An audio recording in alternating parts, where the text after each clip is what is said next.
Hey guys, Sam here from Live Well Health Centre. I'm here today with Liam, and today we're going to be talking about your workplace setup and your ergonomic setup. So we saw a lot of people coming into the clinic with complaints of pain, neck pain, lower back pain during COVID when they transitioned to working from home. We do spend a long time at work, so it's really important to make sure that this is an adequate setup, and that's going to prevent long-term pain for us. So there's quite a few aspects that we can actually look at. So the first one that we want to look at is actually your chair. So there's 3 segments to your spine. We're looking at our cervical spine, your thoracic spine, as well as your lumbar spine. We want to make sure that we have a chair that's supporting all 3 elements from this. So this chair is quite good because it is getting our thoracic spine and our lumbar spine. Liam is quite tall though, so we'd probably want something a little bit higher for him, something with even a headrest that's going to support his neck as well.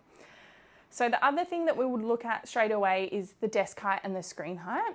So what I would ask Liam to do first would actually be to lower this chair. Now what lowering the chair is actually going to do for us is actually make sure that we are eye level with the screen.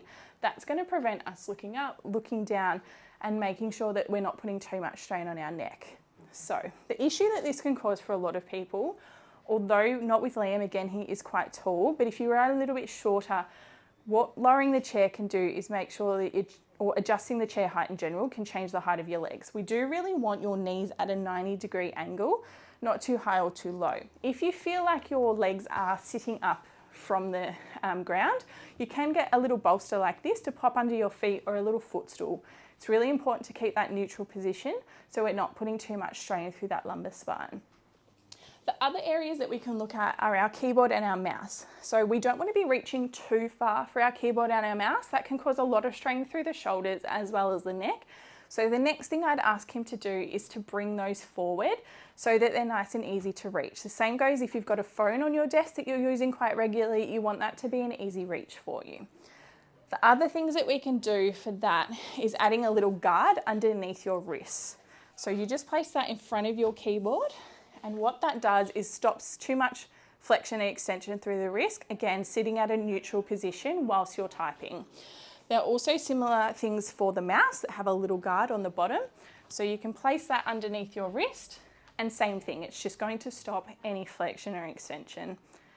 So they're the main elements that we would look at for an ergonomic assessment. Depending on your pain and where your desk set up in general, there are other aspects that we can look at, such as a sit-to-stand desk. You can pop mats underneath your chair for a little bit more cushioning and support, so that's not putting too much pressure again on the legs and the lumbar spine. But these are the main things that we would look at in the first glance. If you think that you need your desk setup examined or you want to go into a little bit more detail, book an appointment with one of your osteos today and we can go through it for you.